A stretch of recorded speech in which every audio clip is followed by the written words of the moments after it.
Let's get this started. All right. All right. You want to start it off? No. Welcome home. Welcome Mm, home is a place where you can take your shoes off, come in, unload, unpack, unwind, and you don't have to carry life alone. We can carry it with you. So I thought that um, the to introduce ourselves, we could do this kind of the way we met organically.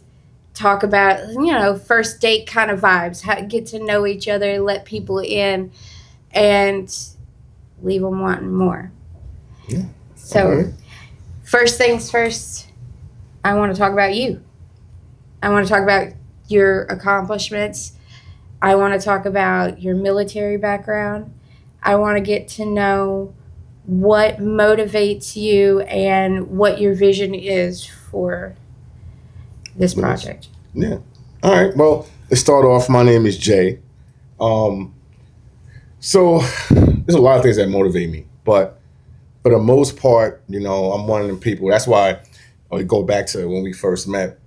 That's why me and you get along so well because what motivates me is recognition, kind of like feed my ego type of thing, and support me. Mm-hmm. So when people support me, give me recognition and stuff like that, that really makes me go. And ever since we met, you listen to me, and there's certain things that I want, and you'll do it, and you'll make it happen.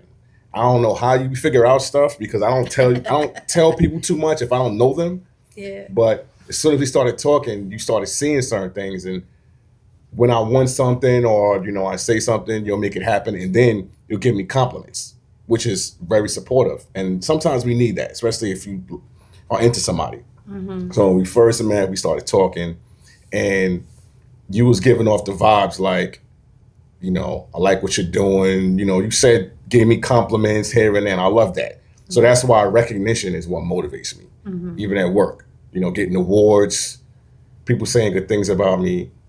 That what gets me going. I'm more motivated by that than anything else.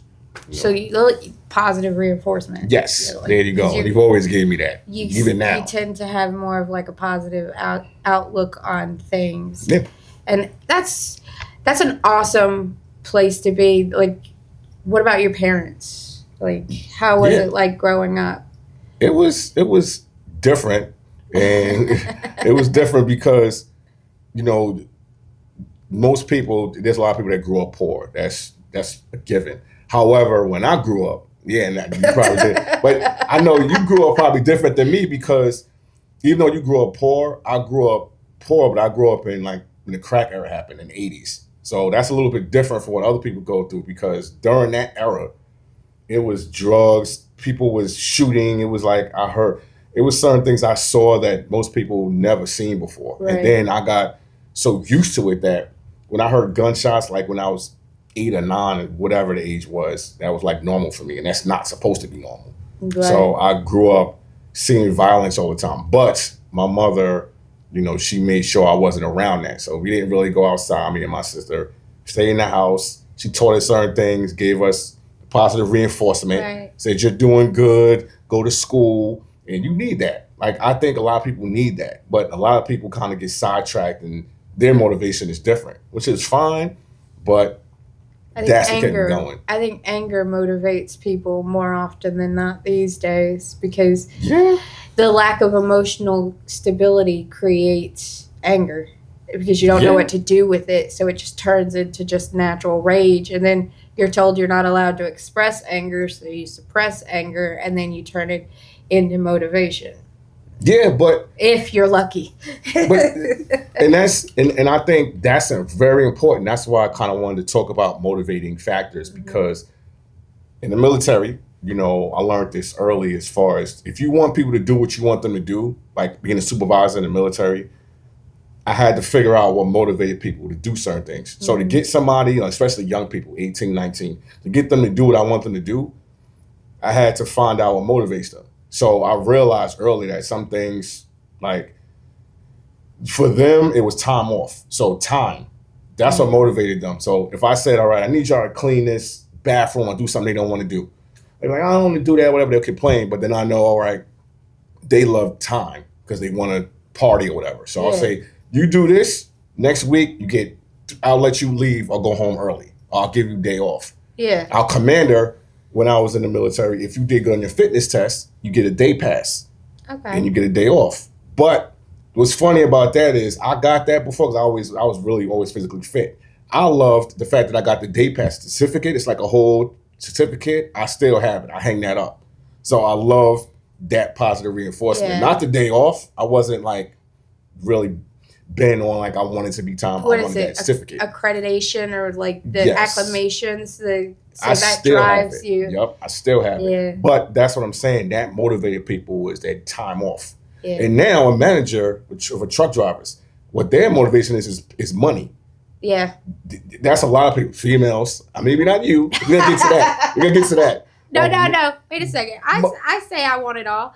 I do. I say I want it all. I want it all for different reasons, but I money motivates me. Money motivates everybody. That's the course of this Yes. vibrational universe that we live in. You need money to do anything. You do, but it shouldn't. Well, I mean, it shouldn't. I can't say it shouldn't be, but it motivates people to do stuff that they wouldn't normally do, or do stuff that's illegal because of money. That's what I'm Yeah. saying. It shouldn't be like everything. And that's a lot of people. I was just having this conversation with my son on the way here.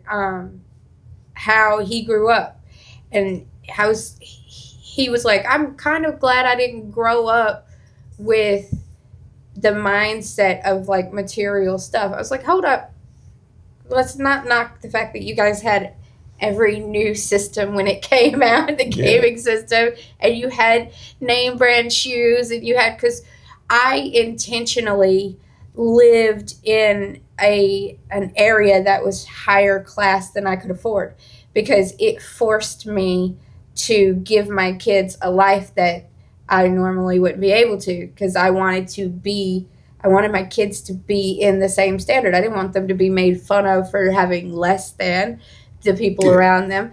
So it kept me in a motivated status to constantly give them better than and to keep better than.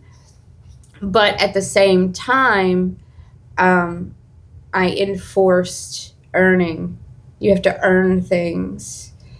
It's just because the material world in itself, if you're not careful, will be one of the gods you wind up worshiping.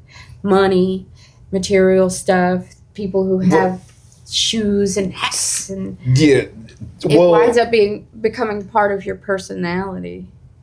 Yeah, it is. But with me personally, money motivates me, but not to the point where, like, if you tell me, all right, I want you to do this, right, and I don't feel like it, or I don't want to do something. Yeah, you have a standard. But if you say, like I said, positive reinforcement and feed my ego, like, Jay, you're the best when it comes to this. I really want, that will make me do it more than you saying you paying me to do something. Mm-hmm. You know what I'm saying? So you can say, all right, I need you to fix my door or whatever. I'll pay you. Like, I don't feel like it right now. Jay, you are the best when it comes to that. You're this, you're that, you know. Then it's like, oh, you know what I'm saying? I feel like appreciated, and then I feel like that recognition, you giving me that, you know, words of affirmation, so to speak. And then if I do it and I get like a award or maybe a trophy or something like that, or whatever the case may be, I'm like all for it. I'm gonna do it. So that's why I'm saying the money is not what's gonna get me to do anything. Like, because I have what I want. Yeah. Money, feeding your ego will get you to do something before paying you will get you to do something. Yes. So I want to ask a heavy question. Go ahead. If you look back on your life, Mhm. was there a point, like, and I'm talking about early childhood. We Yeah. have to talk about like before 7. If you Mhm. can remember back. Like Yeah. some people can, some people Of can't. course. But do you feel like in that time period,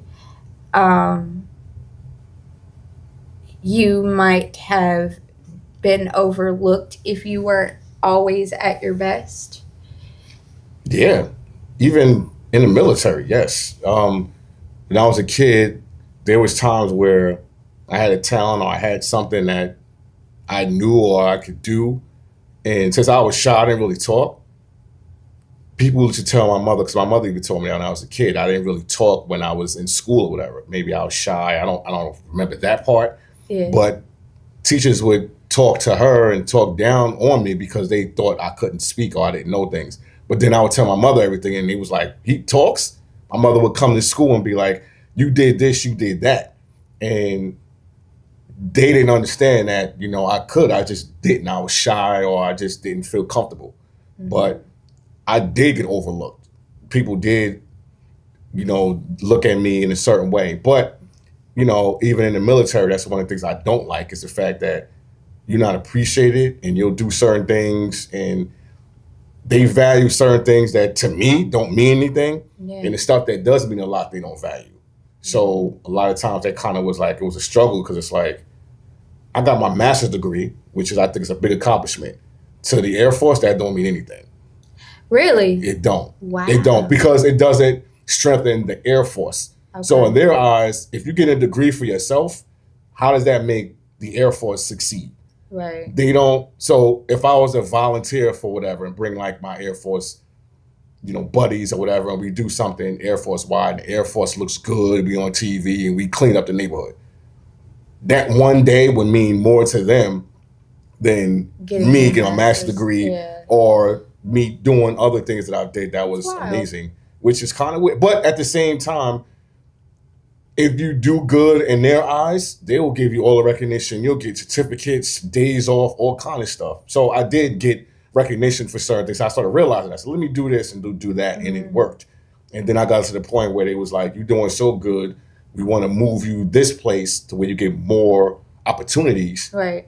But then I didn't want to move. I like the East Coast. I like it. I don't want to go to Texas. That's where they're gonna move me to. I'm not a Texas person, so they was gonna move me there to be a basic training instructor, and they was like, "This will bring you over the top," and they was like, "You would be a great, basic training instructor, and do it." And I said, "That's all good, but I've been in 17 years. I'm way beyond that now. Now I'm trying to do stuff when I get out. I'm about to retire," and I turned it down, but.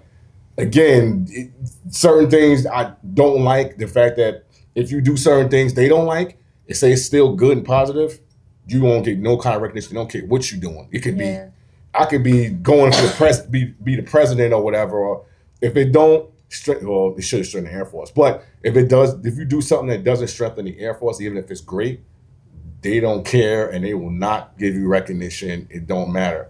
And it starts to feel a lot more like this is not a permanent situation and not something that feeds your soul after a certain period.